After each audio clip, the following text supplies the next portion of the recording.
وكفى أما بعد فأعوذ بالله من الشيطان الرجيم بسم الله الرحمن الرحيم لقد كان لكم في رسول الله أسوة حسنة سبحان ربك رب العزة عما يصفون وسلام على المرسلين والحمد لله رب العالمين اللهم صل على سيدنا ومولانا محمد وعلى آل سيدنا ومولانا محمد وبارك وسلم اللهم صل على سيدنا ومولانا محمد وعلى آل سيدنا ومولانا محمد وبارك وسلم اللهم صل على سيدنا ومولانا محمد وعلى آل سيدنا ومولانا محمد وبارك وسلم. ایک جملہ ہم عام طور سے علماء سے سنتے ہیں کہ حضور پاک صلی اللہ علیہ وسلم کی مبارک زندگی یہ ہمارے لیے کامل اور مکمل زندگی ہے، ہمارے لیے آئیڈیل زندگی ہے، رول ماڈل ہے ہمارے لیے. قرآن مجید میں بھی ہے لقد کان لکم فی رسول اللہ اسوۃ حسنہ، کہ نبی کریم صلی اللہ علیہ وسلم کی زندگی وہ ہے تمہارے لیے کہ تم اس کے پیچھے چلنے والے بنو. تو یہ مفہوم ہم آئے دن سنتے ہیں، لیکن اس میں دو طرح کے رنگ ہیں. ایک تو وہ رنگ ہے جو ہم روز سنتے ہیں اور ہمیشہ سنتے ہیں اور بالکل صحیح ہے، کیا کہ عبادات کے اندر، معاملات کے اندر نبی کریم صلی اللہ علیہ وسلم کے احکامات پر عمل کرنا، آپ کی سنتوں پر عمل کرنا، یہ کیا ہے؟ یہ مسلمان کے لیے ضروری ہے، جنت کا راستہ ہے، اس میں کوئی دو رائے نہیں. لیکن اس کے اندر ایک اور پہلو بھی ہے، وہ کیا کہ حضور پاک صلی اللہ علیہ وسلم نے جس کام کو جس طریقے سے کیا، اللہ کی قسم اس کام کو اس سے بہتر کرنے کا طریقہ دنیا میں ہو ہی نہیں سکتا. خالی عبادات اور معاملات نہیں، آپ کی عادات، آپ کا سونا اٹھنا، چلنا پھرنا، لوگوں کے ساتھ ڈیلنگ، بات چیت، معاملات کو ہینڈل کرنا، سچویشن کو کنٹرول کرنا. کرائسس مینجمنٹ کسی سے سیکھنی ہے تو حضور سے سیکھے. اس انداز سے جو ہے نا آج کی مجلس کو اور اگلی اتوار کی مجلس کو آپ نے سننا ہے.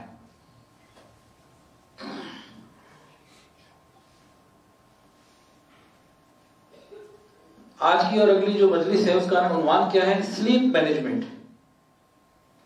نام رکھ لیا ہم نے سلیپ مینجمنٹ، اردو میں کہہ لیجیے پرسکون رات.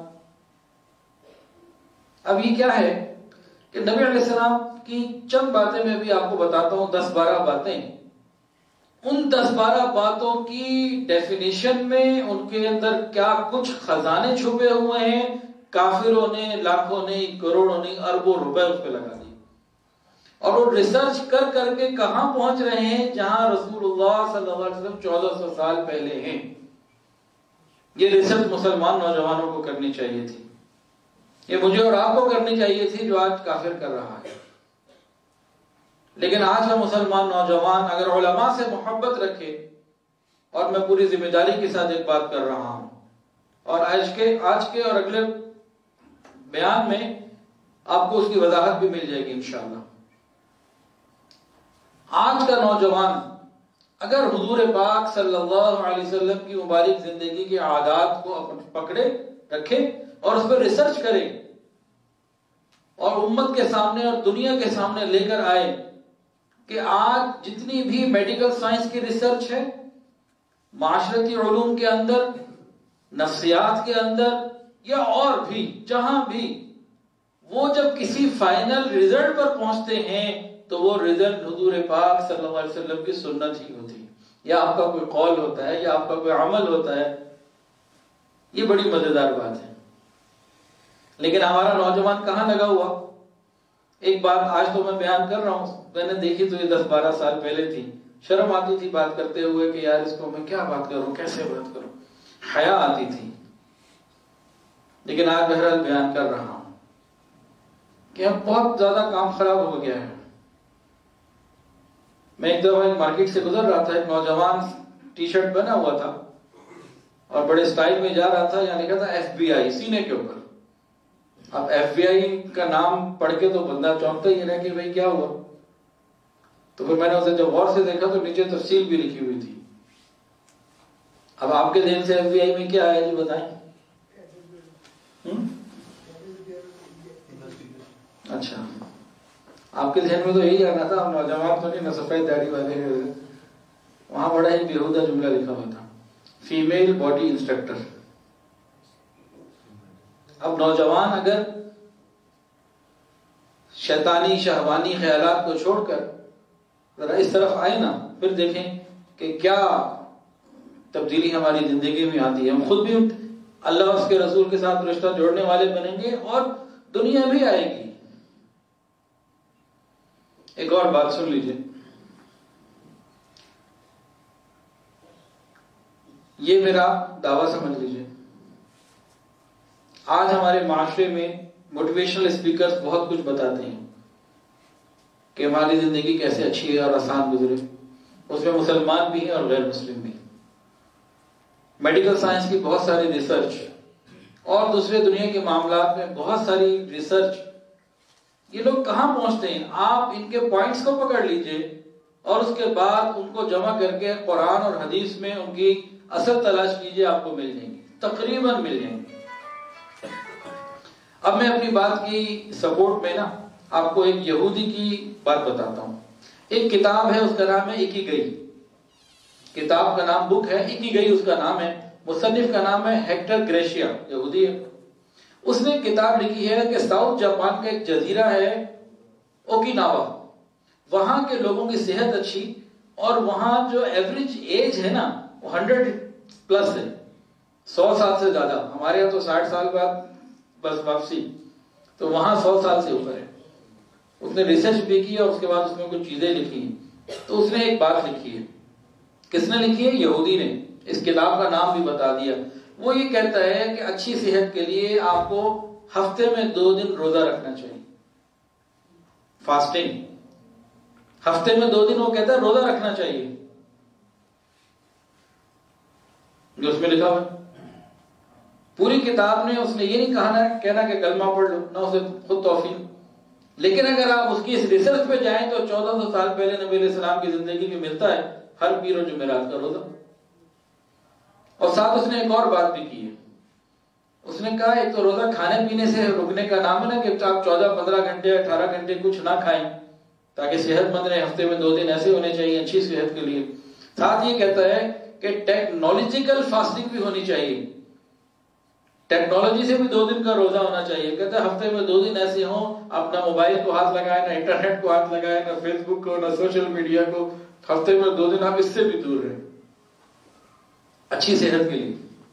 اسی طرح ایک نہیں کئی ڈاکٹرز کی ریسرچ موجود ہے، آن دی ریکارڈ ہے، وہ یہ کہتے ہیں کہ سال میں اگر 20-25 دن اگر آپ فاسٹنگ کر لیں گے آپ کینسر سے بچ جائیں گے، کینسر کے خطرات کم ہو جائیں گے۔ اب یہ ریسرچ کہاں پہنچ گئی ہے؟ رمضان کے مہینے کے روزے میں۔ اسی طرح جو موٹیویشنل اسپیکرز ہیں وہ بتاتے ہیں کہ آپ نے خوش کیسے رہنا ہے، تو اکثر بتاتے ہیں معاف کرنا سیکھو، تو معاف کرنا کہاں سے نکلے گا؟ سنت سے۔ تو جتنی بھی آپ کو ان کی چیزیں نظر آئیں گی نا، چاہے وہ غیر مسلم ہی کیوں نہ ہو، اگر آپ ان کی پوائنٹس کو پکڑ لیجئے اور ان کی پوائنٹس کو سامنے رکھ کر قرآن و حدیث میں، صحابہ کی زندگی میں، خلفائے راشدین کی زندگی میں اس کی تفصیلات نکالیے، آپ کو مل جائیں گی۔ حضور پاک صلی اللہ علیہ وسلم معلم انسانیت ہیں، صرف معلم صحابہ نہیں اور صرف معلم مسلمان نہیں، معلم انسانیت ہیں۔ حضور صلی اللہ علیہ وسلم نے اللہ رب العزت کے دیے ہوئے علوم کو صحابہ میں تقسیم کیا۔ قرآن کس نے دیا؟ نبی علیہ السلام سے ہی تو ہمیں ملا۔ آپ نے بتایا یہ قرآن ہے اور یہ حدیث ہے، یہ قرآن نہیں ہے۔ یہ کس نے بتایا کہ یہ قرآن ہے؟ حضور نے بتایا۔ تو تمام علوم نبی علیہ السلام نے صحابہ کو دیے۔ صحابہ ایمان لانے سے پہلے، نبی علیہ السلام کے مدرسے میں داخلے سے پہلے کیا تھے؟ آپس کے اندر ایک جنگجو۔ اس کو دور کو کیا کہتے ہیں جی؟ بتائیں، اس دور کو کیا کہتے ہیں؟ دور جاہلیت۔ تو جاہلیت کا دور تھا۔ اس زمانے میں قیصر اور کسریٰ 2 سویلائز گورنمنٹ تھی دنیا میں، لیکن ان کے اوپر کوئی بھی حکومت کرنے کے لیے تیار نہیں ہوتا تھا کہ جاہلیت ہے یہاں پہ۔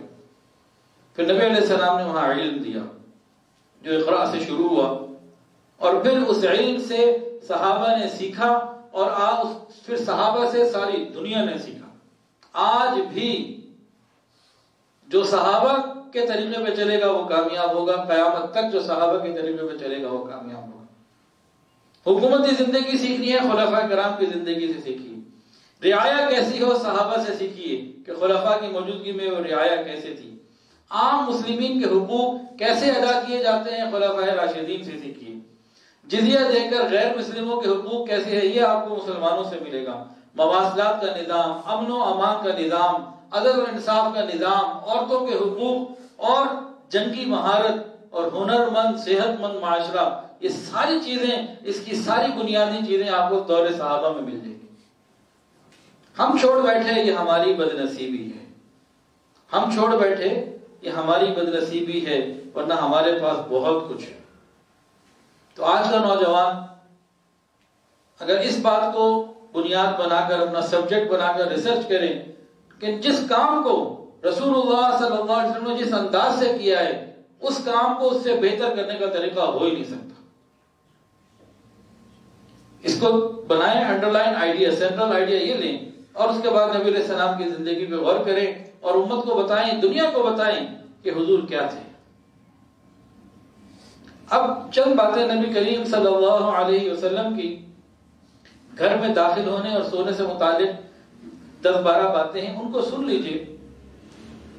2 منٹ میں پوری ہو جائیں گی، 1 منٹ میں پوری ہو جائیں گی، لیکن ان کے اندر جو خزانے چھپے ہوئے ہیں، جو ہمارے لیے فوائد چھپے ہوئے ہیں، وہ آپ کو آج بھی سننا پڑے گا اور اگلی اتوار بھی سننا پڑے گا اگر سمجھنا چاہتے ہیں۔ پھر ان اعمال کو کرنے سے ہم کتنے بڑے بڑے نقصانات سے اپنے آپ کو بچا لیتے ہیں، یہ آپ کو آج بھی سننے کو ملے گا، اگلی اتوار کو بھی ملے گا۔ سادہ سادہ سی باتیں ہیں، اس کے اوپر آج ریسرچ ہوئی۔ انہوں نے تو اس لیے ریسرچ نہیں کی کہ سنت کی حقانیت کو ثابت کریں، انہوں نے تو ریسرچ کر کے جہاں پہنچے وہاں سنت پہ لے کھڑی تھی۔ اس بیان کو اور اگلے بیان کو سننے کے بعد اگر ہم ان سنتوں کو اپناتے ہیں تو ہمیں یقیناً سنتوں کا فائدہ ملے گا، لیکن جنہوں نے ان بیانات کو نہیں سنا اور یہ سنت کو اپناتے ہیں ان کو بھی فائدہ مل رہا ہے۔ جو پہلے سے عمل کر رہے ہیں ان کی مثال آپ سمجھ لیجیے فتح مکہ سے پہلے کے جو مسلمان ہیں اور جو بعد میں کریں گے، آپ سمجھے فتح مکہ کے بعد والے مسلمانوں میں فرق ہے نا۔ جو پہلے سے ہی عمل کر رہے ہیں ان کا درجہ یقیناً زیادہ ہے، جو سائنسی چیزیں سامنے آنے کے بعد عمل میں لائیں گے تو ان کا درجہ بہرحال کم ہوگا۔ لیکن بہرحال اخلاص تو اللہ جانتا ہے، تو میں نے ویسے ہی ایک نقطہ بیان کر دیا۔ اب جناب آج کے اور اگلے بیان کی جو تفصیلات ہیں نا، اس کی سمری ابھی سن لیجئے، چند لمحات پہ شاید پوری ہو جائے۔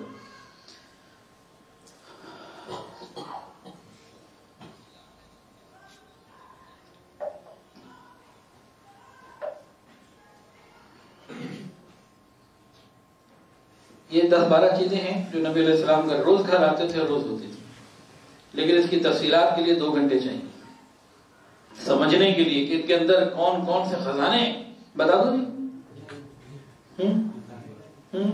اچھا جی، اب سنیے، دل کے کانوں سے سنیے، یاد رکھیے۔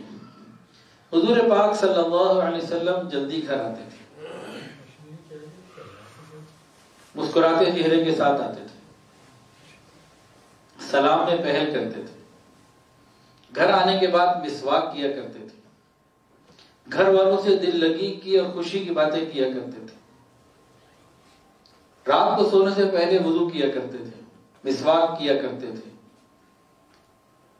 بستر کو جھاڑا کرتے تھے، دائیں کروٹ پہ سویا کرتے تھے، سوتے وقت لوگوں کو معاف کر دیا کرتے تھے، اور ذکر کرتے ہوئے کچھ نہ کچھ آیات اور دعاؤں کے ساتھ سوتے تھے۔ اور اگلے دن صبح اٹھنے کے وقت جو چیزیں چاہیے ہوتی ہیں، انسان کو، ہر آدمی کی اپنی اپنی ایک ضرورت ہوتی ہے، وہ چیزیں رات کو خود نبی علیہ السلام یا امہات المومنین رات کو تیار کر کے رکھ دیا کرتی تھی۔ میں صبح اٹھنے کے بعد آپ کو مسواک چاہیے، مسواک سے نہانے، ابھی تفصیلات آئیں گی، یہ چند باتیں میں نے آپ کو بتا دی ہیں، بات تو مکمل ہو گئی. اب آپ لوگ جانا چاہیں چلے جائیں بھائی، بیان پورا ہو گیا، سنتیں مل گئی. اب تفصیلات سنیں. ان تفصیلات کے لیے پھر آج کا وقت بھی ہے اور اگلی دفعہ کا وقت بھی ہے. بس یہ سارا کچھ نا انہی چند باتوں میں گھومے گا جو آپ کو بتا چکا ہوں. نبی کریم صلی اللہ علیہ وسلم گھر جلدی داخل ہوتے تھے، گھر جلدی آتے تھے، لیٹ نائٹ آنا نہیں تھا. آپ کی عام عادت یہ تھی. ہاں کوئی جہاد میں گئے ہوئے کہ سفر ہے، مجبوری ہے، وہ الگ بات، ورنہ جلدی گھر آتے تھے. جب خاوند یا والد گھر جلدی آئے گا تو بیوی بچوں کو ٹائم دے سکے گا، اس کی سوشل لائف کچھ ہوگی. ورنہ ہمارے ہاں سامنے حبیب زوم سے ایک صاحب نے بتایا، ایک ہمارے امام صاحب ہیں صغرا مسجد صغرا کے، انہوں نے بتایا کہ ان کے محلے میں ایک صاحب ہیں بینک میں جاب کرتے ہیں، تو دیر سے گھر آنا، رات کو بچوں سے ملاقات نہیں ہوتی، بچوں کے اٹھنے سے پہلے جاب پہ نکل جانا یا ان کے اٹھنے سے پہلے بچوں کو اسکول نکل جانا، ایسا کچھ بتایا. تو صرف اتوار والے دن ملاقات ہوتی تھی. تو ایک دن کسی وقت اچانک وہ نا ویک ڈے میں گھر آ گئے، تو سامنے اپنا ہی بچہ نظر آیا، چھوٹا بچہ تھا. اس نے کہا امی وہ اتوار والے ابو ہیں.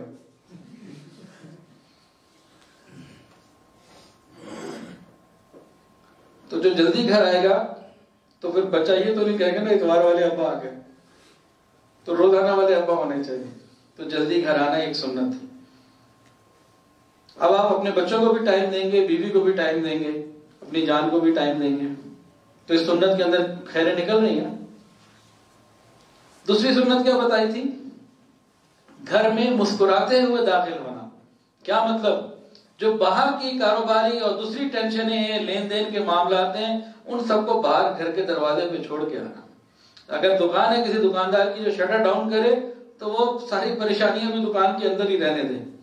گھر آئے تو مسکراتے چہرے کے ساتھ. اب کوئی کہے جی نبی علیہ السلام کو کون سا غم ہوتا ہوگا، ہمارے اتنے لین دین معاملات، ارے خدا کے بندو جتنا غم نبی کو تھا اتنا ہمیں کہاں ہو سکتا. منافقین کی پریشانی الگ، یہودیوں کی الگ، اور کتنے مسائل. صحابہ کے پاس کھانے پینے کے وسائل نہ ہوتے تھے اس زمانے میں، تنگیاں، دشمن کا خوف، بہت کچھ تھا. لیکن جب گھر آ رہے ہیں تو مسکراتے چہرے کے ساتھ.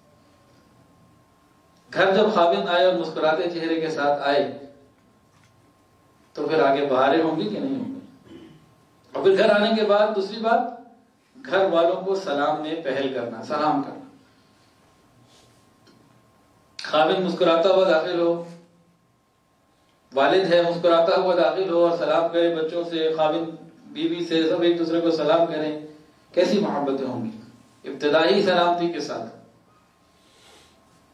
کراچی میں کوئی میاں بیوی ہیں، دونوں حضرت سے بیعت ہیں. تو حضرت جی نے کئی دفعہ بیان میں اپنے سنایا واقعہ کہ ان کے زواجی زندگی میں کوئی ایسا مسئلہ پیش آیا کہ انہوں نے کہا ہم نے اب الگ ہونا ہے، ہم ساتھ نہیں رہ سکتے. تو دونوں جو کہ حضرت جی سے بیعت تھے، عقیدت رکھتے تھے، تو انہوں نے پھر حضرت سے رابطہ کیا کہ ہم اس طرح جدا ہونا چاہتے ہیں، آپ کو بعد میں پتہ لگے اور بعد میں آپ ہمیں کچھ بتائیں. تو بس ہم ابھی آپ کو اطلاع کر رہے ہیں کہ ہم نے فیصلہ کر لیا ہے، دونوں پڑھے لکھے باشعور ہیں، ہمارا نباہ ہو ہی نہیں سکتا، کوئی صورت ہی نہیں ہے. بڑا ہم نے اس پہ ڈسکس کر. حضرت جی نے ان کو بلایا، خیر وہ آئے. حضرت کو انہوں نے پھر تفصیلات بتائیں، عورتیں پردے میں، مرد نے سامنے بیٹھ کے. حضرت نے فگر آؤٹ کر لیا کہ پرابلم کہاں ہے.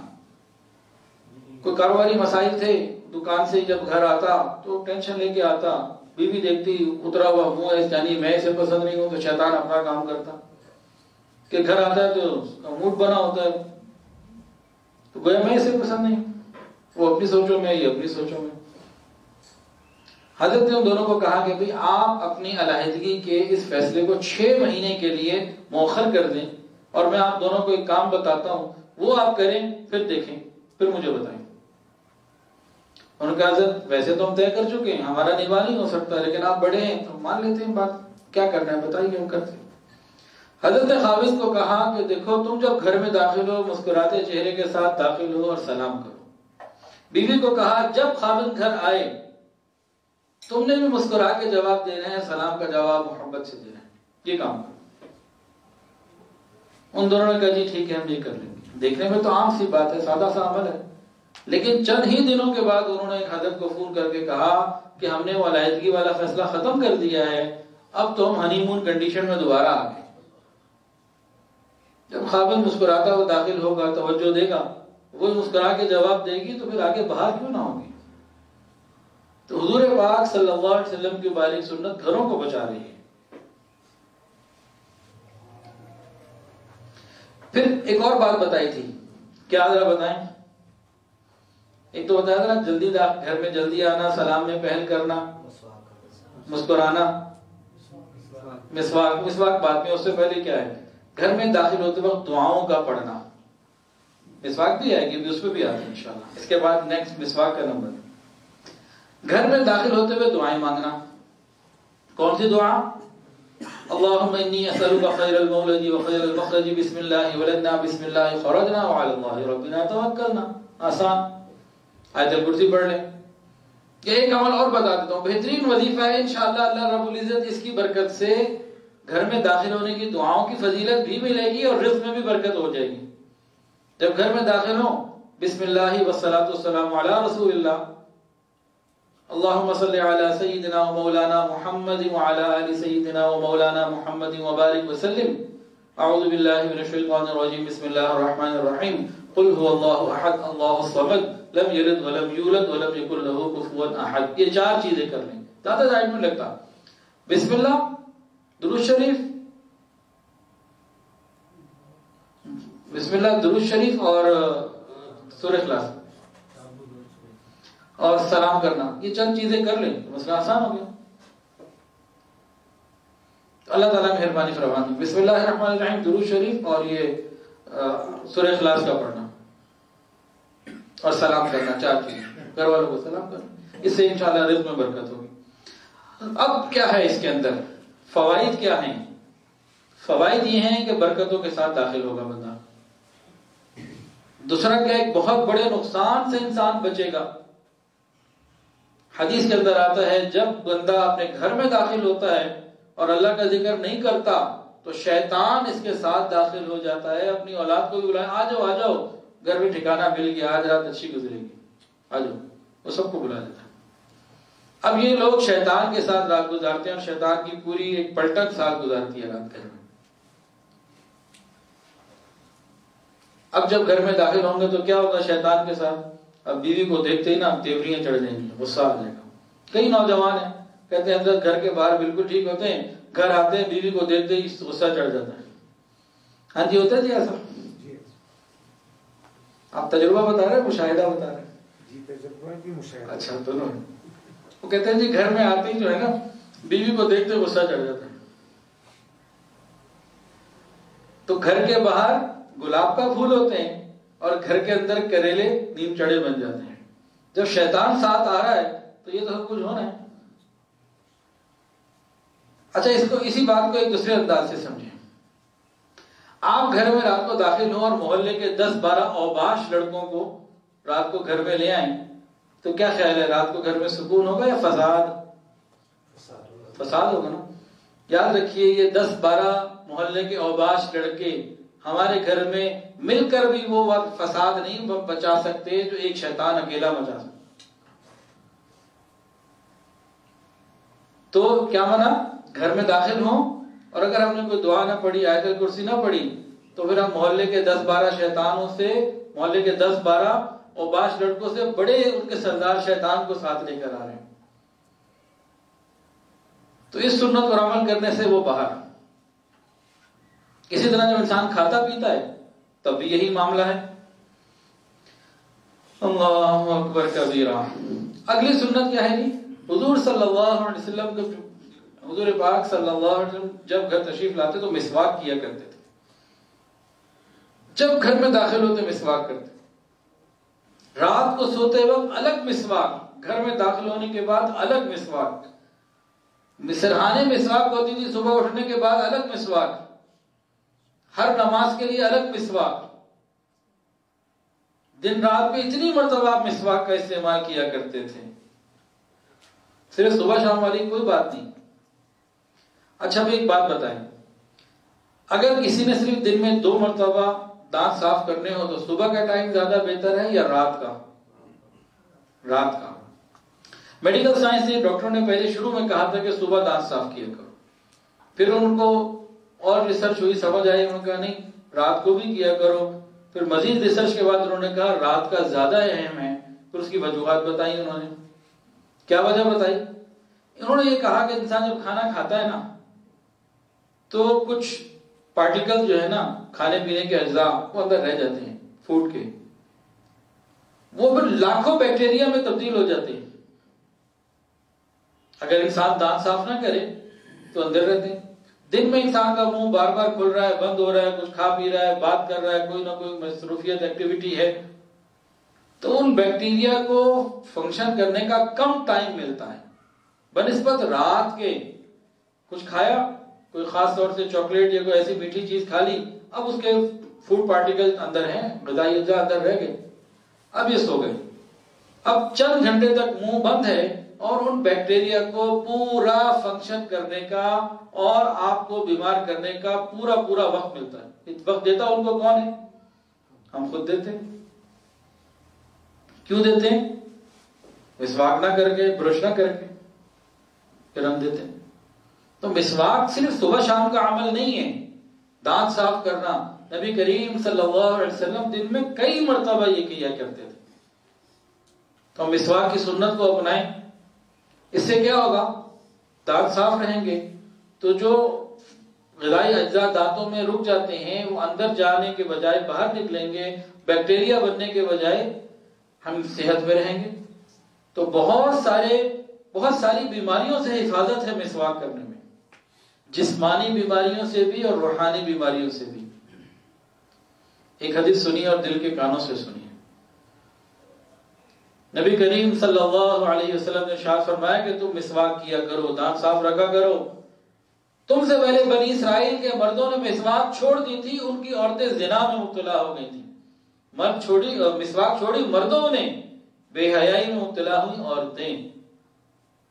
اب ان باتوں کو اگر جوڑے نا تو عقل کہیں اور بھی پہنچتی ہے۔ بھئی مسواک کرنا سنت ہے، سن لیا، لیکن اس کے فوائد اتنے فوائد ہیں، خاتمہ ایمان پر ہوتا ہے اور بہت سارے فوائد ہیں۔ لیکن ایک گھریلو زندگی کا فائدہ کیا ہے؟ عورتیں پاک دامن رہتی ہیں۔ پھر جب بندہ بار بار مسواک کرے گا تو اس کے منہ سے بدبو نہیں آئے گی۔ کتنے مرد حضرات ایسے ہیں کہ ان کے منہ سے پان کی، سگریٹ کی اور اس طرح کے جو ان کے مختلف شغل ہوتے ہیں اس کی اسمیل اس کے منہ میں ہوتی ہے، اور جب وہ بیوی کے قریب جاتے ہیں تو اس کو کراہت آ رہی ہوتی ہے۔ تو یہ دلوں میں دوری کا ذریعہ بنتے ہیں۔ قلب، جسم قریب ہو رہے ہوتے ہیں، دل دور ہو رہے ہوتے ہیں۔ بہت سے مرد حضرات یہ تو سمجھتے ہیں کہ عورتوں کو صاف رہنا چاہیے، یہ بات ہی سمجھتے ہیں کہ ہمیں بھی صاف رہنا چاہیے۔ کئی ہوتے ہیں اس طرح کی چیزیں آ رہی ہوتی ہیں۔ تو گھریلو زندگی کے اندر دانت صاف کرنا یہ قربت کا ذریعہ ہے، اور دانت صاف نہ کرنا یہ دوری کا ذریعہ ہے۔ ہاں عورت دیندار ہے، اچھے خاندان کی ہے، زندگی بھر چپ رہے گی، آپ پوچھیں تب بھی نہیں بولے گی، لیکن اس کے دل میں کبھی بھی ایسا نہیں ہو سکتا کہ آپ کے منہ سے بدبو ہے اور اس کو وہ خوشبو لگے، ایسا نہیں ہو سکتا۔ کافروں کے یہاں تو نہانے کا بھی کوئی ایسا سین نہیں ہوتا، تو انہوں نے بہت ساری خوشبوئیں بنائی، ایک خوشبو ان کی ہے منہ میں ڈالنے والی، منہ سے بدبو نہ آیا کرے۔ اللہ نے مسواک دی ہے، مسواک کرے۔ سنت کا الگ فائدہ اور فوائد دوسرے مزید فوائد۔ تو دین اسلام میں طہارت اور صفائی کی اہمیت بیان کی گئی ہے۔ اس لیے ہم اس مردانگی میں نہ رہیں کہ ہمارے دانتوں سے اگر بو بھی آ رہی ہے اور ہماری بیوی ہمیں کچھ نہیں کہہ رہی، یہ تو اس کی شرافت ہے کہ کچھ نہیں کہہ رہی، اور آپ کی جہالت ہے کہ آپ پھر بھی اس کو صاف نہیں کر رہے۔ سنت ہے نبی کریم صلی اللہ علیہ وسلم کی۔ عورتیں مردوں کے لیے یعنی کہ خاوند کے لیے بنے صبرے اور خاوند عورتوں کے لیے بنے صبرے، یہ عبادت ہے۔ لیکن آج ہمارا مزاج الٹا ہے، یہ بھی باہر فنکشن میں جانے کے لیے تیار ہوتے ہیں، وہ بھی باہر پارٹیوں میں جانے کے لیے تیار ہوتی ہیں، آپس میں ایک دوسرے کے لیے تیار ہونا یہ سنت رسول اللہ صلی اللہ علیہ وسلم ہے۔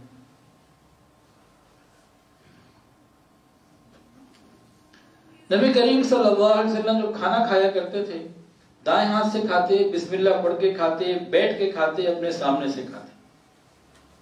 نبی علیہ السلام نے فرمایا ہر وہ شان والا کام جس کے شروع میں بسم اللہ نہ پڑھی گئی ہو وہ نامکمل رہتا ہے، ادھورا رہتا ہے۔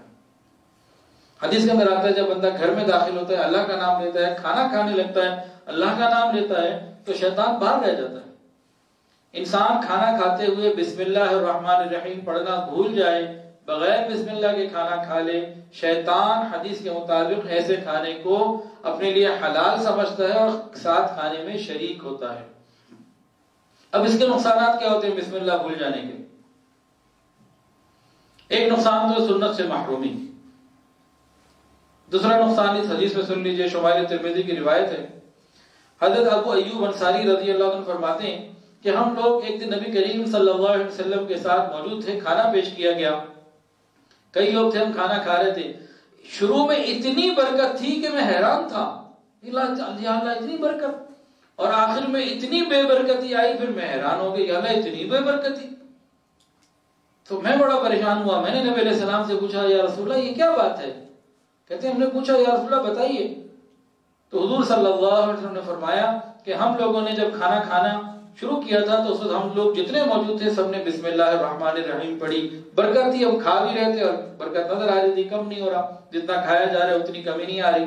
لیکن بعد میں ایک شخص آگے شریک ایسا ہوا جس نے بسم اللہ نہیں پڑھی، پر شیطان اس کے ساتھ آگے بیٹھ گیا، کھانا کھانے لگا اور کھانے میں برکت ختم ہو۔ یہ شمائل ترمذی کی روایت آپ کو سنائی۔ حضور پاک صلی اللہ علیہ وسلم بعض اوقات اس شخص کا ہاتھ پکڑ لیتے تھے جو بسم اللہ نہیں پڑھتا تھا، بھئی بسم اللہ پڑھو۔ ایک موقع پہ ایک چھوٹی بچی تھی، وہ کھانا کھانے لگی بغیر بسم اللہ پڑھے، اس کا ہاتھ پکڑ لیا، بھئی بسم اللہ پڑھو۔ اس طرح ایک دیہاتی آیا، وہ ڈائریکٹ شروع ہونے لگا، اس کا ہاتھ پکڑ لیا، بھئی بسم اللہ پڑھو پہلے۔ اور نبی علیہ السلام نے فرمایا کہ شیطان شریک ہو جاتا ہے۔ اب جب ہم کھانا کھاتے ہیں بسم اللہ نہیں پڑھتے تو ساتھی کس کو بناتے ہیں؟ شیطان کو۔ اب جب شیطان کے ساتھ کھانا کھائیں گے تو اندر کیا اترے گا؟ شیطانیت۔ تو ہم کھانا کھاتے ہوئے بسم اللہ الرحمن الرحیم پڑھیں۔ ہاں نبی علیہ السلام نے امت کے لیے آسانی فرما دی، کھانا کھا رہے ہیں بھول گئے بسم اللہ پڑھنا، تو اب درمیان میں آخر سے پہلے بسم اللہ اولہ و آخرہ یہ پڑھ لیں، اللہ تعالیٰ مہربانی فرما دیں گے۔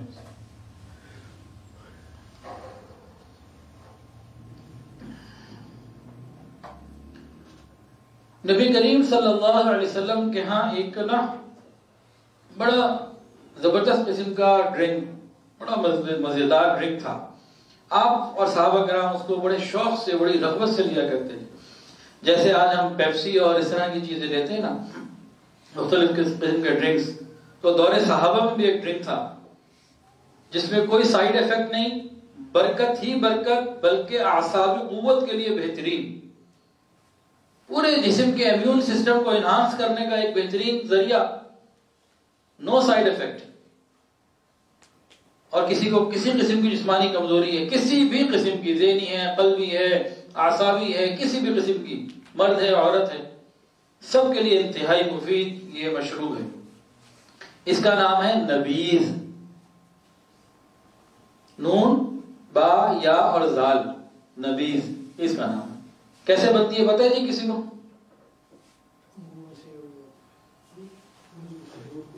انگور سے اور کھجور سے، ٹھیک ہے، یہ تو دو چیزیں ہو گئی نا، بنتی کیسے ہے؟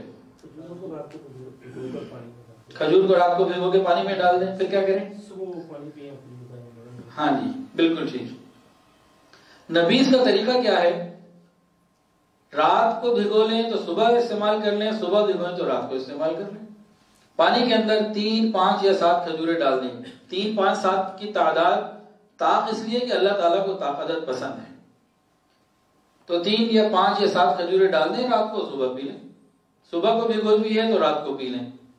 زبردست قسم کا ٹونک ہے۔ ہاں اگر دن زیادہ گزر جائے، 1 دن گزر گیا، 2 دن گزر گیا، اس کے اندر گاڑھا پن آ گیا، کوئی خرابی آ گئی تو پھر اس کو پھینک دیں، پھر استعمال نہیں کرنا۔ یہ نبیذ کیا ہے؟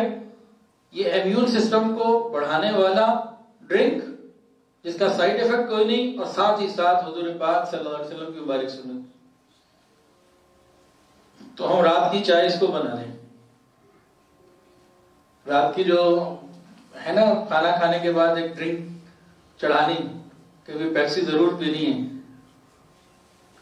تو اس کی جگہ اس کو بنا لیں، کم سے کم صحت تو بنے گی، اس سے تو سوائے نقصان کے صحت کے اور کچھ بھی نہیں۔ اور الحمدللہ کئی لوگوں کو میں نے اپنی زندگی میں بتایا، وہ کوئی نہ کوئی ایسی بیماری یا کوئی پریشانی لے کر آئے کہ جی کیا کروں، کہ بھائی نبی سنت ہے رات کو آپ روزانہ پی لیا کریں، تو کسی نے 3 مہینے پی، کسی نے 2 مہینے پی، الحمدللہ ان کو فائدہ ہوا۔ صحت مند آدمی بھی پی سکتا، بیمار کے لیے تو نہیں ہے۔ تو نبیذ کا پینا یہ سنت ہے۔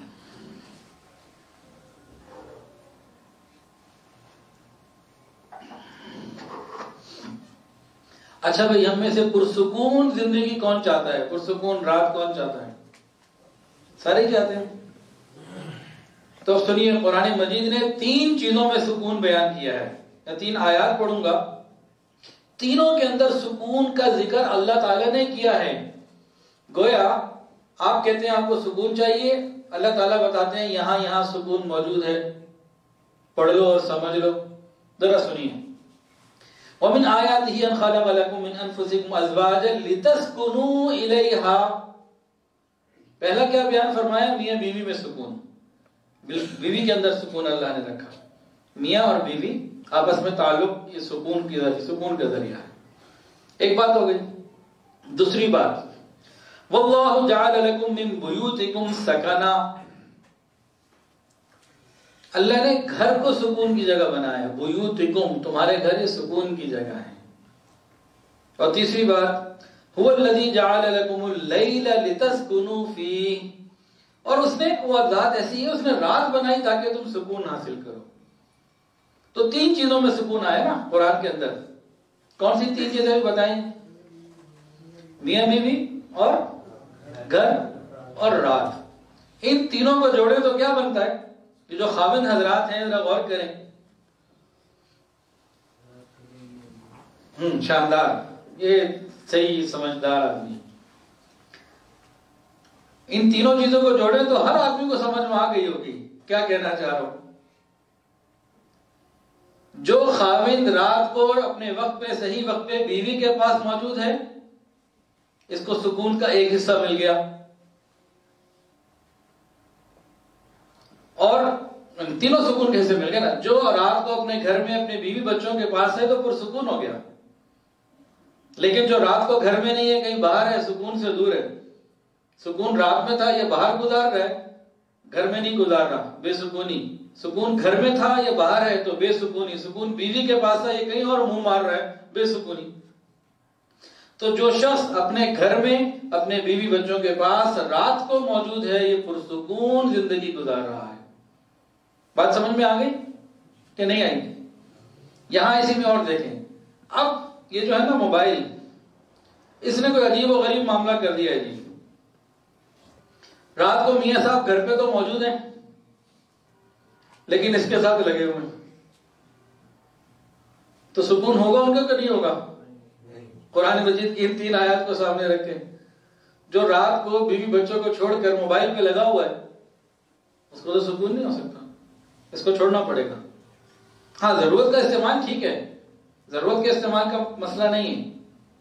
تو 3 چیزوں میں سکون، میاں بیوی آپس میں قریب ہوں، محبت ہو، جوان ہو یا بوڑھے، ایک دوسرے سے محبت ہو، اپنے گھر میں ہوں اور رات گھر میں ساتھ گزاریں، تو سکون ہی سکون ہے۔ اور اگر چوتھی چیز اور جوڑ لیں تو وہ بڑی مزیدار ہو جائے گی۔ الا بذکر اللہ تطمئن القلوب، دلوں کا اطمینان، کچھ اللہ کی یاد بھی ہو۔ تم اپنا محاسبہ خود کر لے۔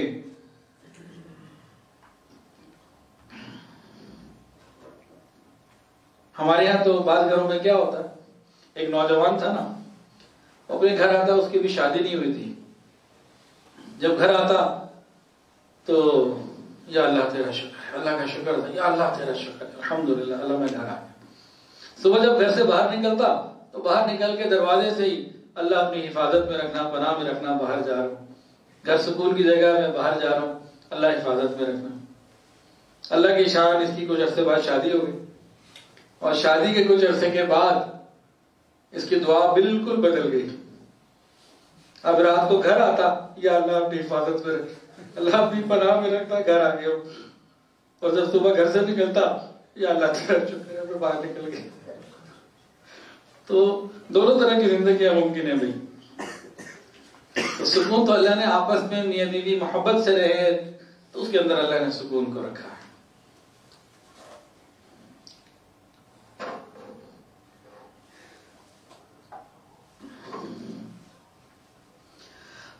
اچھا جی، اب آتے ہیں ہم نیند کی طرف۔ حضور پاک صلی اللہ علیہ وسلم مغرب کے بعد سونا بالکل پسند نہیں کرتے تھے، اور عشاء کے بعد جاگنا پسند نہیں کرتے تھے۔ مغرب کے بعد سونا اس لیے پسند نہیں فرماتے تھے کہ عشاء قضا ہو جائے، اور عشاء کے بعد کسی کو دیکھتے بات چیت کر رہا ہے تو اس کو پھر منع فرماتے، اور خود بھی جلدی سوتے اور گھر والوں کو بھی جلدی سناتے۔ یہ کیا ہے؟ یہ عین فطرت ہے۔ اب یہ حضور پاک صلی اللہ علیہ وسلم کی سونے سے متعلق جو سنت ذکر کی تھی ان میں سے ایک یہ آ گئی کہ جلدی سوتے۔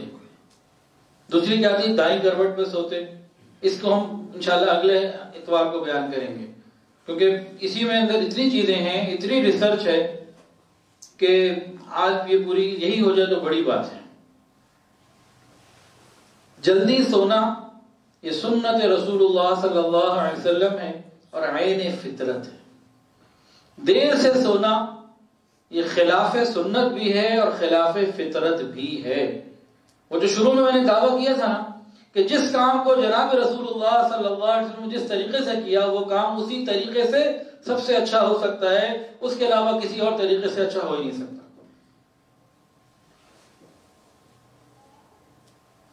نبی کریم صلی اللہ علیہ وسلم عشاء کے فوراً بعد سو جاتے تھے۔ آج میڈیکل سائنس نے ایک ریسرچ کی ہے، وہ سن لیجئے، اس کے بعد پھر میں مزید چیزیں بتاتا ہوں جو بہت آئی اوپنر ہیں۔ دیر سے سونے والے جو ہیں نا وہ اپنے آپ کو ٹھیک کر لیں گے تو بڑھاپے میں بڑا اپنے آپ کو پریشان پائیں گے۔ جوانی تو گزر ہی جاتی ہے جیسے بھی گزر جائے، اصل مسئلہ آتا ہے بڑھاپے کا، پھر رات کاٹنی مشکل ہوتی ہے۔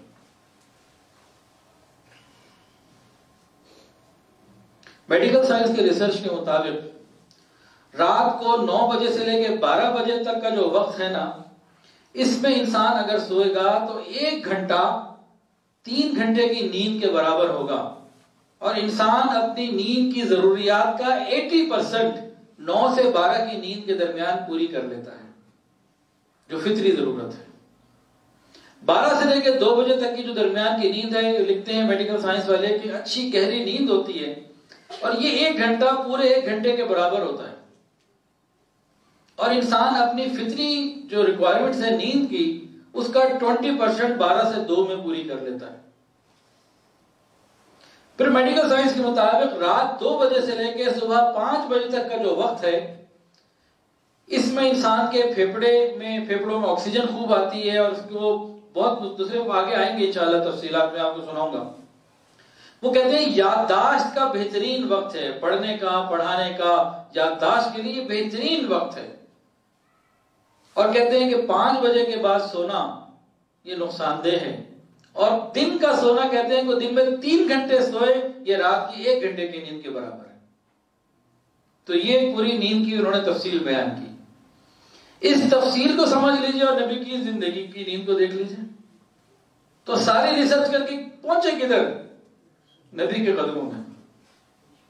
حضور صلی اللہ علیہ وسلم عشاء کے بعد بیٹھنا پسند نہیں فرماتے تھے، سب بھائی لیٹو، سونے کا وقت ہے، منع کرتے تھے صحابہ کو جاگنے سے، سونے کا وقت ہوتا تھا۔ اور آج میڈیکل سائنس کہہ رہی ہے 9 سے 12 میں جو سوئے گا اپنی فطری نیند کا 80% پورا کرے گا، اور وہ 1 گھنٹہ 3 گھنٹوں کی نیند کے برابر، 12 سے 2 1 گھنٹہ 1 گھنٹے کی نیند کے برابر، 2 سے 5 تو کہتے ہیں تو یاد کا وقت ہے۔ اللہ کے نبی تہجد میں گزارتے تھے، یاد الہی میں گزارتے تھے، ذکر میں گزارتے تھے، دعاؤں میں، مناجات میں گزارتے تھے۔ اور فجر کے بعد سونے کو منع کیا گیا، بے برکتی زندگی میں آتی ہے، اور دن کام کے لیے سوئے پڑے ہوتے ہیں۔ تو یہ دیر سے سونا، اس کے کتنے نقصانات ہیں، اللہ اکبر کبیرہ۔ اب ذرا ان نقصانات کو گنتے چلے جائیے کہ دیر سے سونے کے نقصانات کتنے ہیں۔ یہ کتاب ہے، جس کتاب سے کرو، اس کتاب کا نام ہے سلیپ مینجمنٹ۔ کیا نام بتایا جی؟ Slip management. یہ یہاں رکھی ہوگی، مل جاتی ہے مکتبۃ الفقیر سے چھپی ہوئی، جہاں سے حضرت جی کی کتابیں چھپتی ہیں، اور یہ آج کی نہیں چھپی ہوئی، 2019 میں یہ کتاب چھپ گئی تھی الحمدللہ۔ تو یہ ساری چیزیں آج کی میں اسی میں سے بتا رہا ہوں۔ بعض چیزیں بہرحال لکھنے میں اور بتانے میں ایک انداز کا، تحریر اور تقریر کا فرق ہوتا ہے، وہ اپنی جگہ رہے گا، وہ ختم نہیں ہو سکتا۔ تو اب یہ نہ ہو کہ جی کتاب کا پتہ لگ گیا اگلی اتوار کو آنے کی ضرورت ہی کوئی نہیں۔ وہ آپ کتاب پڑھ کے دیکھ لیں اور یہاں آ کے سن کے دیکھ لیں، چاہے کتاب یہی ہو، آپ کو فرق مل جائے گا انشاءاللہ تعالی۔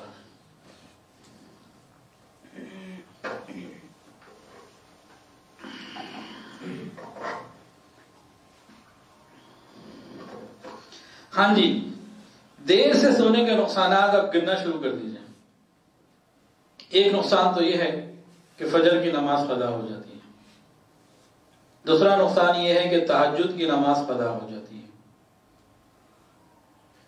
یہ دو روحانی نقصان آ گئے۔ فجر کی نقصان قضا ہونے کا مطلب یہ ہوا، فجر کی نماز قضا ہونے کے نقصان کا مطلب یہ ہوا کہ شیطان کے خلاف پہلے ہی معرکے میں شکست۔ ایک شخص نے نا قسم کھا لی کہ میں اپنی بیوی کو کسی منحوس دن میں طلاق دوں گا، جو بڑا منحوس دن ہوگا نا اس دن طلاق دوں گا۔ اب وہ بڑا پریشان، دن منحوس کیسے جج کروں؟ ایک اللہ والے کے پاس چلا گیا، انہوں نے کہا جس دن تمہاری فجر کی نماز قضا ہو جائے وہ تمہارے لیے منحوس ہے، اس دن دے دینا۔ تو ابتدائی برکتیں ختم۔ اب پہلا نقصان چڑچڑاپن۔ بے خواب راتوں کے نتیجے میں چڑچڑے پن اور جذباتی پن کی شکایت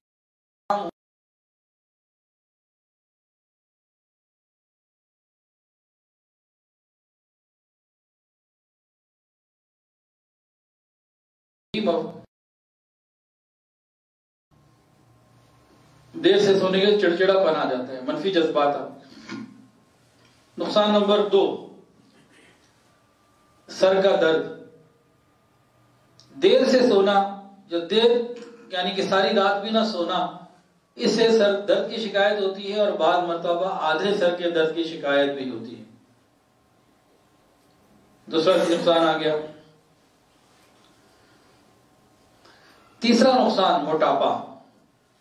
جن کو رات کو نیند نہیں آتی ہے، دیر سے سوتے ہیں، یا یوں کہہ لیجئے کہ دیر سے سونے والوں کو پھر آخرکار رات کو نیند بھی نہیں آتی، اس کی بھی وجوہات اسی میں آگے آتی جائیں گے۔ جو رات کو دیر سے سوتے ہیں، موٹاپا بھی ان کی طرف متوجہ ہو جاتا ہے۔ کم نیند کے نتیجے میں ہارمونز بگڑ جاتے ہیں، ان کا توازن جو ہے نا وہ معتدل ہو جاتا ہے۔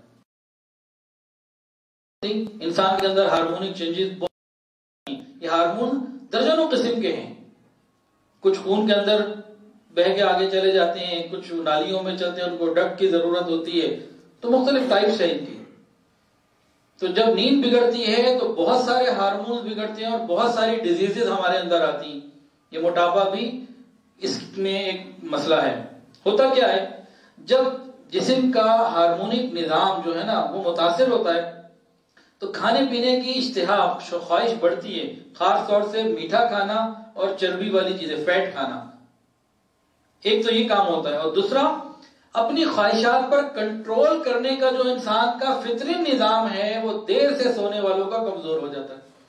اب یہ جو جوڑ بنتا ہے نا، خواہشات پہ کنٹرول ختم ہوتا جا رہا ہے اور ادھر سے فیٹی اور میٹھی چیزوں کی خواہش بڑھتی چلی جا رہی ہے، اور نیند پوری نہیں ہو رہی، دیر سے سونے کی عادت ہے۔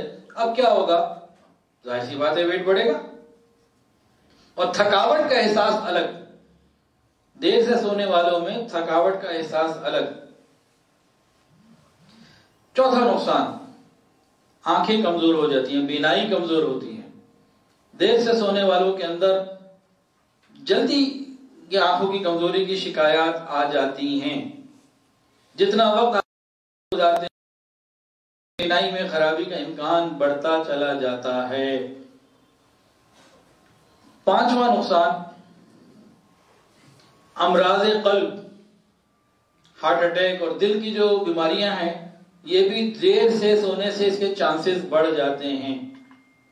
ایک تحقیق کے دوران لوگوں کو 88 گھنٹے تک سونے نہیں دیا گیا، 88 آورز، کچھ لوگوں کو تجربہ، جس کے نتیجے میں ان کا بلڈ پریشر اوپر گیا. یہ تو خیر سائنسدانوں کو اتنی مشکل بات نہیں لگی، لیکن اس کے بعد ان لوگوں کو ہر رات صرف 4 گھنٹے سلایا گیا، نیند پوری نہیں کرنے دی گئی. تو کیا ہوا؟ وہی کہتے ہیں کہ ان کے دل کی دھڑکن بڑھ گئی اور ایسے پروٹین کا جسم میں ذخیرہ ہونے لگا جس سے امراض قلب بڑھ جاتے ہیں. دیر سے سونا، نیند پوری نہ کرنا امراض قلب کو بڑھا دیتا ہے. 6واں نقصان، انسان کا رد عمل بہت سلو ہو جاتا ہے، سست ہو جاتا ہے، بندہ کاہل ہونے لگتا ہے. اس کے اندر وہ ایفیشنسی نہیں رہتی، مستعدی نہیں رہتی، وہ مستعد نہیں ہو رہتا. جب نیند پوری نہ ہو تو کسی بھی واقعے پر رد عمل کا اظہار سست پڑ جاتا ہے. ایک تحقیق کے دوران لوگوں کو فوری فیصلے کرنے کے ٹاسک دیے گئے، جن میں کچھ لوگوں کو تو ٹیسٹ کے دوران سونے کی اجازت دے دی گئی اور کچھ کو نہیں دی گئی. 2 طرح کی کیٹیگری بنائی، کچھ کو سونے کی اجازت دی گئی، کچھ کو نہیں دی گئی، اور فوری فیصلے کرنے کے جو ہے نا ٹاسک دیے گئے. تو رزلٹ یہ نکلا کہ جن کی نیند پوری تھی وہ اچھے فیصلے کر سکے اور بہتر کر سکے، جلدی کر سکے بنسبت دوسروں کے، کہ ان کی قوت فیصلہ بھی متاثر ہو گئی. 7واں نقصان انفیکشن. کیا آپ کو معلوم ہے کہ جسمانی دفاعی نظام طاقتور کیسے بنایا جا سکتا ہے؟ اچھی نیند سے. اگر آپ کی نیند پوری ہے تو آپ کے جسم کے اندر انفیکشن نہیں ہوگا یا کم ہوگا، اور اگر آپ کی نیند پوری نہیں ہے، نیند ڈسٹرب ہے، تو پھر انفیکشن کے چانسز بہت زیادہ بڑھ جاتے ہیں. ہمارا امیون سسٹم کمزور ہو جاتا ہے. نیند پوری رہنے سے امیون سسٹم بھی ٹھیک رہتا ہے اور انسان بہت سارے انفیکشن سے بچا رہتا ہے. 8واں نقصان، اچھا جی، کیا ہم میں سے کسی کو پڑھتے ہوئے یا سنتے ہوئے توجہ کو کسی ایک جگہ مرکوز کرنے کی شکایت ہے کہ جی میری توجہ نہیں ہوتی، کبھی ادھر کبھی ادھر چلی جاتی ہے، میں چاہتا ہوں اس کو پڑھوں فل کنسنٹریشن کے ساتھ، میں یہ کام کروں پوری توجہ کے ساتھ، اور توجہ مرکوز نہ ہونے کی شکایت ہے جی کسی کو؟ ہے جی. یہ بھی لکھا ہے ریسرچ کے اندر کہ یہ بھی دیر سے سونے کی ایک وجہ سے ہوتی ہے، نیند پوری نہ ہونا. جب نیند پوری نہیں ہے تو توجہ بھی مرکوز نہیں ہوتی. ایک تحقیق کے مطابق اگر آپ ذہنی طور پر چوکنا اور ہوشیار رہنا چاہتے ہیں تو نیند پوری کریں، ورنہ ذہن غنودگی کی کیفیت کا شکار ہو جاتا ہے. اب امتحانات ہوتے ہیں، ابھی وفاق المدارس کے امتحانات انشاءاللہ پھر شروع ہونے والے ہیں چند دنوں کے بعد. تو میں 17 کو تو حفظ کے ہیں، دوسرے 26 کو شروع ہو رہے ہیں بورڈ کو جو کتابوں کے ہیں. تو مجھ سے لوگ پوچھتے ہیں کہ وظیفہ بتائیں اب کیا کریں؟ نیند پوری کریں. امتحانات کے دوران اپنی نیند پوری رکھیں. رات کو نیند آ رہی ہے نا، تکیہ سر رکھ کے تکیہ سر کے نیچے رکھ کے سو جائیں. یہ بھی وظیفہ ہے امتحان اچھے دینے کا، کہ رات کو جاگ لیے، پڑھ لیا، اب نیند آ رہی ہے، اب سر کے نیچے تکیہ رکھیں اور سو جائیں. کیونکہ جب دماغ فریش ہو جائے گا تو صبح آپ اچھا پیپر دے سکتے ہیں. اور پیپر دینے کے بعد جب گھر جائیں تو اگلے دن کی پیپر کی تیاری اسی وقت شروع نہ کریں. وفاق کے امتحان 6 دن میں ہوتے ہیں، درمیان میں نامہ کوئی نہیں ہوتی. کچھ طالبات، کچھ طلباء کیا کرتے ہیں، پیپر دے کے جاتے ہیں، اگلے دن کی ذہن پہ نا ٹینشن سوار ہوتی ہے، اگلے دن کا پیپر جاتے ہی شروع کر دیتے ہیں. ابھی جاگے ہوئے ہیں، بوجھ ہے ذہن میں، غنودگی میں کا شکار ہے دماغ، اس وقت پڑھنا نقصان دے گا آپ کو. اب جا کے سو جائیں، گھنٹہ 1.5 گھنٹہ سو جائیں، اس کے بعد پھر دیکھیں. تو نیند پوری رہے گی تو امتحان بھی اچھا رہے گا. 6 دن جاگ کے امتحان دینا، وہ 6 دن جاگ ہی کوئی نہیں سکتا، ویسے ہی پہلے رہ جاتا ہے.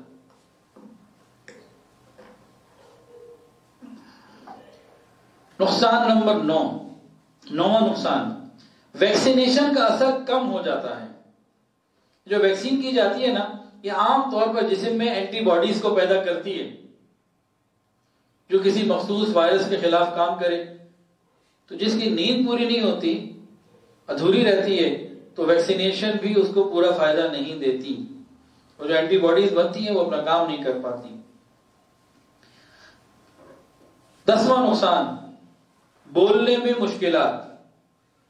ایک تحقیق کے مطابق کچھ لوگوں کو 36 گھنٹے تک مسلسل جگا کے رکھا گیا. اس کے بعد جب ان سے بات چیت کی گئی تو وہ بولنے میں کبھی ہٹ لاتے، کبھی ایک بات کو 2 دفعہ کرتے، اور وہ صحیح طریقے سے بات چیت بھی نہ کر سکے، اپنے خیالات کا اظہار بھی پورا نہ کر سکے. تو جو نیند کی کمی کے مستقل شکار رہتے ہیں تو ان کو یہ مسئلے بھی پیش آ جاتے ہیں. 11واں نقصان، نزلہ زکام کے یہ دائمی مریض بن سکتے ہیں. ایک تحقیق کے مطابق جو لوگ 7 گھنٹے سے کم نیند لیتے ہیں ان میں بیمار ہونے کا خطرہ اور خدشہ باقی لوگوں کی نسبت 3 گنا زیادہ ہوتا ہے.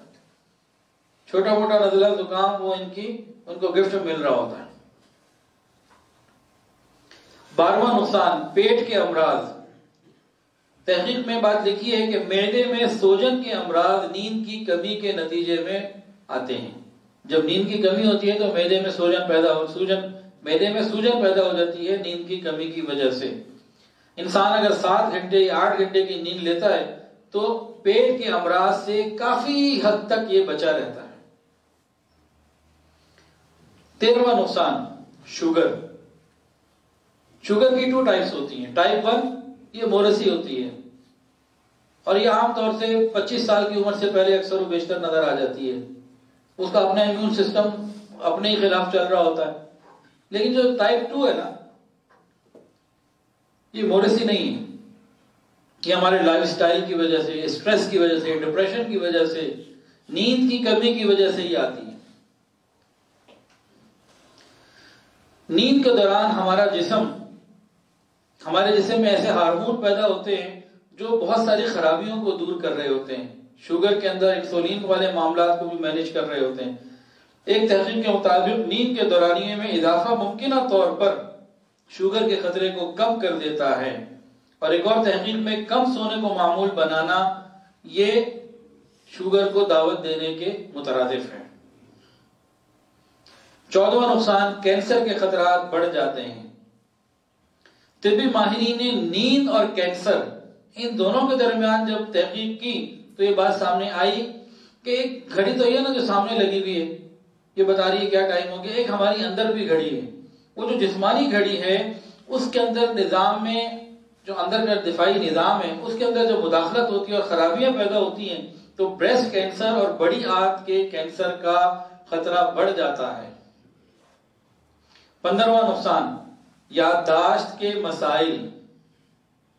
نیند پوری ہونے سے انسان کی یادداشت بھی اچھی رہتی ہے، اور نیند کی کمی اور دیر تک جاگنے کی وجہ سے یادداشت بھی متاثر ہوتی ہے. اسی طرح 16واں نقصان، عورتوں میں بانجھ پن، اور اسی طرح مردوں کے اندر بھی نیند کی کمی یہ ہمارے اندر سے اس ہارمونک سسٹم کو بھی ڈسٹرب کر دیتی ہے. خاص طور سے کم نیند سے خواتین کا جو ہارمونک سسٹم متاثر ہوتا ہے نا. ہم مردوں نے تو ٹف ٹائم دیا ہوا ہے، سارے کام اس نے کرنے، ہم نے کچھ پوچھنا بھی نہیں ہے، نیند بھی اس کی پوری نہیں ہونی، صحت بھی پوری نہیں ملنی، تو ہارمونک نظام کس کا بڑھنا ہے؟ اسی کا بگڑنا ہے. جب وہ بگڑنا ہے تو کہیں نہ کہیں اس کے اثرات آئیں گے. تو اس کے اثرات یہاں پہ بھی آ جاتے ہیں کہ بانجھ پن یا پھر ولادت کے اندر کچھ اور مسائل، ان چیزوں کو بھی نیند ڈسٹرب کرتی ہے اگر نیند پوری نہیں ہے تو. 17واں نقصان، ہر وقت بھوک لگنا. اس میں 2 پوائنٹس ہیں. اس پوائنٹ نمبر 17 میں 2 چیزیں ہیں. ہر وقت بھوک لگنے میں 2 باتیں ہیں. ایک بات تو یہ ہے ہمارا جو دماغ ہے نا، اس کو اپنے لیے انرجی چاہیے ہوتی ہے، جسم سے لے رہا ہوتا ہے. اللہ رب العزت نے اس کی انرجی کے لیے رات کی نیند بنائی ہے. انسان رات کو 9 بجے سو جائے، جلدی سو جائے تو دماغ کو مطلوبہ توانائی نیند سے مل جاتی ہے. اب یہ رات کو سو رہا ہے 1 بجے، 2 بجے، 1:30 بجے، 2:30 بجے. اب کیا ہو رہا ہے؟ دماغ کو تو توانائی چاہیے، اب یہ جسم سے کھینچ لیتا ہے. اب جب جسم سے کھینچتا ہے تو پھر انسان کو بھوک زیادہ لگتی ہے، زیادہ کھاتا ہے، ہر وقت کھاتا ہے. جب زیادہ کھائے گا تو کیا ہوگا؟ سیدھا سیدھا موٹا ہوگا. اور کیا ہوگا؟ دوسرا کیا ہوتا ہے؟ نیند کی کمی کی وجہ سے بھوک کو کنٹرول کرنے والے جو ہارمون ہیں نا ہمارے اندر، بھوک کو کنٹرول کرنے والے جو ہارمون ہیں وہ کمزور پڑ جاتے ہیں. اب بندہ ہر وقت ہی کھاتا رہتا ہے تو یہ موٹاپا آ جاتا ہے. 18واں نقصان، جب جسم 18واں نقصان کیا ہے؟ اپنے ارادوں کے اوپر کنٹرول کم ہو جاتا ہے. جب جسم اور ذہن تھکاوٹ کا شکار ہو جائے، نیند کی کمی کا شکار ہو جائیں، تو پھر بعض مرتبہ اپنے نفع نقصان کی بھی تمیز نہیں رہتی اور انسان کی قوت ارادی، ول پاور کمزور ہو جاتی ہے، جس کے اپنے بہت سارے نقصانات ہیں. 19واں نقصان، قبل از وقت بڑھاپا. بڑھاپا جلدی آ جاتا ہے. چہرے کی خوبصورتی کے لیے نیند بہت اہم ہے. نیند اگر کنٹرول نہیں ہے، نہ کم ہے، تو آنکھوں کے گرد دائرے بن جانا یہ تو ایک عام سی چیز ہے. لیکن تحقیق میں یہ بتایا گیا کہ نیند کی بہت زیادہ کمی، مسلسل راتوں کو دیر سے سونا، یہ جلدی بڑھاپے کو دعوت دینے کے برابر ہے. اس کی وجہ یہ لکھتے ہیں ریسرچ میں جو انہوں نے لکھی کہ جسم میں تناؤ کا باعث بننے والے ہارمون کورٹیسول کی مقدار بہت زیادہ ہو جاتی ہے اور انسان کی جلد کو معتدل، ہموار اور نرم رکھنے والے جو پروٹین ہے کولیجین، ان کو کام ہی نہیں کرنے دیتی. کولیجین کو کام نہیں کرنے دیا جاتا اور کورٹیسول جو انسانی جسم کے اندر تناؤ کو بڑھا رہا ہے وہ زیادہ ہو رہا ہے دیر سے سونے کی وجہ سے. اس سے کیا ہوگا؟ الٹیمیٹلی بڑھاپا جلدی آئے گا. چہرے کے اوپر جو نشانات ہیں، جھریاں ہیں، چہرہ چھوہارا جلدی بن جائے گا. اچھا، چہرے کو نا ملائم اور پرنور رکھنے کا ایک اور طریقہ بھی ہے.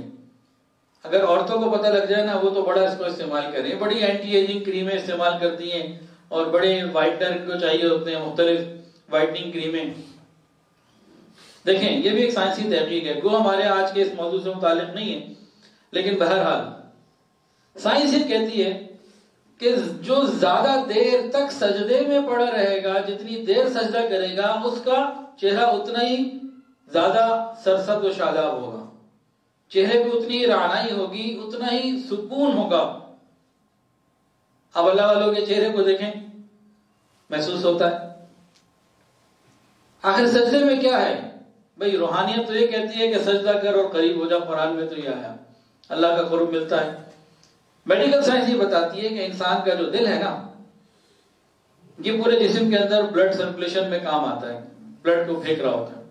اب انسان کھڑا ہوا ہے یا بیٹھا ہوا ہے تو دل اوپر ہے، باقی باڈی نیچے ہے، تو دماغ کو بہت زیادہ بلڈ نہیں مل پا رہا کہ دل نیچے اور دماغ اوپر. جیسے یہ سجدے میں گیا، اب سر نیچے اور دل اوپر، سر نیچے ادھر ادھر ہے. اب جو فلڈڈ جو وہاں سے خون آتا ہے نا سیلابی طور پر، وہ سارے کا سارا اوپر آ جاتا ہے اور اس کے اثرات سے دماغ بھی تیز ہوتا ہے، چہرے کے خلیے بھی خوبصورت ہوتے ہیں، چہرہ نرم بھی ہوتا ہے، ملائم بھی ہوتا ہے، اس میں شادابی بھی زیادہ آتی ہے. تو چہروں کو اچھا بنانے کے لیے لمبے سجدے یہ بڑے ضروری ہیں.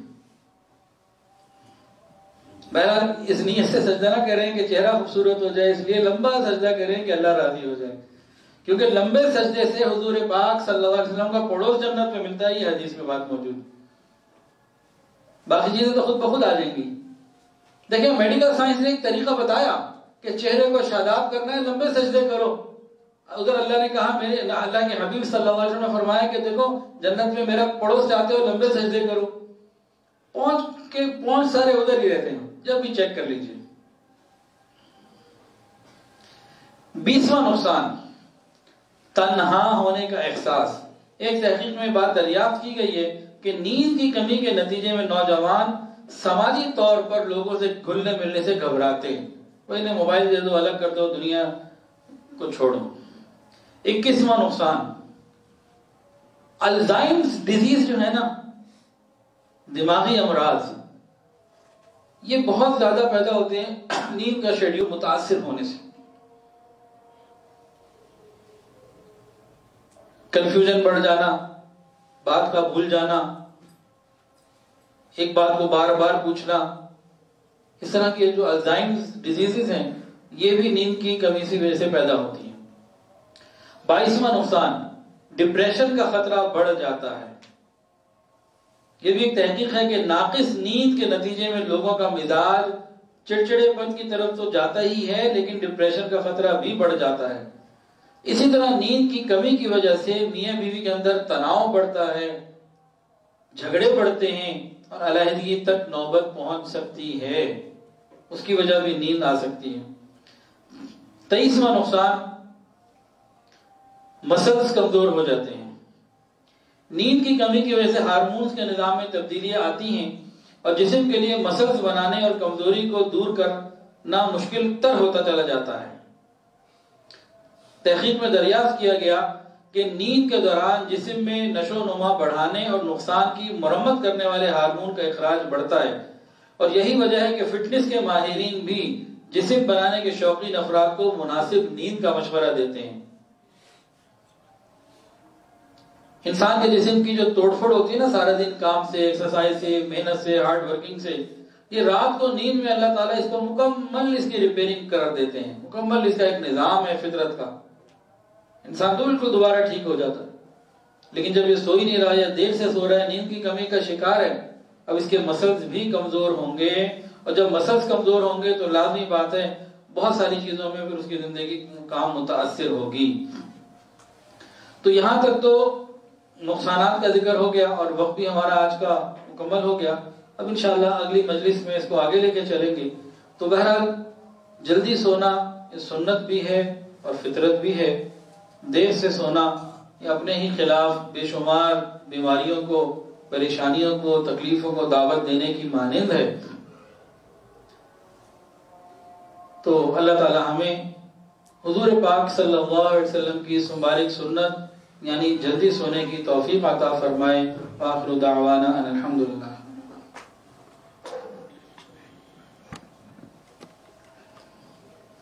توبہ کے کلمات پڑھ لیجئے، کوئی بیت ہونا چاہے تو بیت کی نیت بھی کر سکتے، ساتھ ساتھ پڑھ لیجئے۔ بسم اللہ الرحمن الرحیم، لا الہ الا اللہ محمد رسول اللہ، اشہد ان لا الہ الا اللہ واشہد ان محمدا عبدہ ورسولہ، استغفر اللہ ربی من کل ذنب واتوب الیہ، استغفر اللہ ربی من کل ذنب واتوب الیہ، استغفر اللہ ربی من کل ذنب واتوب الیہ، برحمتک یا ارحم الراحمین۔ الحمدللہ ان کلمات سے ہم توبہ طائب ہو چکے ہیں۔ 6 معمولات ہیں، اگر پابندی سے کریں گے تو انشاءاللہ دلوں میں اللہ کی محبت بڑھے گی۔ استغفار اور درود شریف 100 مرتبہ، تلاوت قرآن، وقوف قلبی، مراقبہ اور رابطہ شیخ۔ اب تھوڑی دیر کے لیے مراقبہ کر لیجئے، آنکھوں کو بند کر لیجئے، سروں کو جھکا لیجئے، یہ خیال کر کے بیٹھیے کہ اللہ کی رحمت آ رہی ہے، میرے دل میں سما رہی ہے اور میرا دل کہہ رہا ہے اللہ اللہ اللہ۔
لا الہ الا اللہ محمد رسول اللہ. الحمد للہ رب العالمین، الحمد للہ رب العالمین، صلی اللہ علی النبی الامی الکریم. ربنا ظلمنا انفسنا وان لم تغفر لنا وترحمنا لنكونن من الخاسرین. اللہ ہم آپ کے عاجز مسکین بندے ہیں، اللہ ظاہر میں بندے حقیقت میں نہایت گندے ہیں. یا اللہ ہمارے دلوں کی گندگیوں کو دور فرما، ہمارے سینوں کو اپنے نور سے منور فرما، ہمارے دلوں کو اپنی یاد سے آباد فرما. رب کریم سینوں کو اپنی محبت سے لبریز فرما، خطاؤں سے درگزر فرما، عیبوں کی پردہ پوشی فرما. رب کریم اپنی رحمتوں کی خوش پناہی نصیب فرما. رب کریم سر کے بالوں سے لے کر پاؤں کے ناخنوں تک نیکی تقوی عطا فرما، حیا اور پاک دامنی والی زندگی عطا فرما، بے حیائی سے محفوظ فرما. رب کریم ہمارے گناہوں کو معاف فرما، حاسد کے حسد سے محفوظ فرما، شریر کے شر سے محفوظ فرما، برا چاہنے والوں کی برائی سے محفوظ فرما، دوستی کے رنگ میں دشمنی کرنے والوں سے محفوظ فرما. رب کریم ہم پر اپنی خصوصی رحمت کی نظر فرما. یا الہ العالمین ہم سب کو رزق حلال، آسان، فراخ اور بابرکت عطا فرما، حرام اور مشتبہ سے محفوظ فرما. یا الہ العالمین پوری امت کی حفاظت فرما، دعوت و تبلیغ کے کام کی حفاظت فرما، جہاں اللہ اللہ جن خانقاہوں کی حفاظت فرما، تمام مساجد، مدارس، مراکز عربیہ کی حفاظت فرما، اقامت دین کی کوششیں کرنے والوں کی حفاظت فرما. رب کریم ہماری دعاؤں کو قبول فرما. یا الہ العالمین جب ہماری موت کا وقت آ جائے اللہ ہماری زبانوں سے کلمہ جاری فرما دینا. یا اللہ ہماری زبانوں سے کلمہ جاری فرما دینا. موت کی تنگی ہمارے اوپر آسان فرما دینا، موت کی پریشانیوں میں ہماری حفاظت فرمانا. سکرات کے وقت یا اللہ اپنی مدد ہمیں عطا فرما دیجیے گا. یا الہ العالمین ہماری قبر کو جنت کا باغ بنا دیجیے گا. یا اللہ قیامت کے دن نبی کریم صلی اللہ علیہ وسلم کی شفاعت عطا فرما، آپ کی مبارک ہاتھوں سے جام کوثر عطا فرما. یا اللہ تمام حاضرین کی تمام دلی نیک جائز حاجات کو پورا فرما.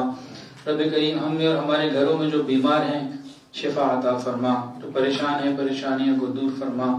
یا اللہ ہم میں جو مقروض ہیں قرضوں کی ادائیگی کے آسان اسباب بعزت بخیر وعافیت و سہولت عطا فرما. یا اللہ شرمندگی اور رسوائی سے حفاظت فرما. یا الہ العالمین بہت سارے لوگوں نے دعاؤں کے لیے کہا اور جو کہنا چاہتے تھے نہیں کہہ پائے، اور وہ لوگ جن کا حق ہے کہ ان کے لیے دعائیں کرتے رہا کریں. یا اللہ سب کے لیے خیر کے فیصلے فرما. صلی اللہ تعالی علی خیر خلقہ سیدنا و مولانا محمد. یا الہ العالمین آنے والے امتحانات میں اللہ تمام طلباء و طالبات کو کامیاب فرما، سب کے لیے آسانیاں پیدا فرما، پورے سال کی محنت کو قبول فرما. صلی اللہ تعالی علی خیر خلقہ سیدنا و مولانا محمد وعلى آله وأصحابه وأهل بيته أجمعين. آمين يا رب العالمين. آمين برحمتك. درس قرآن www.درسقرآن.com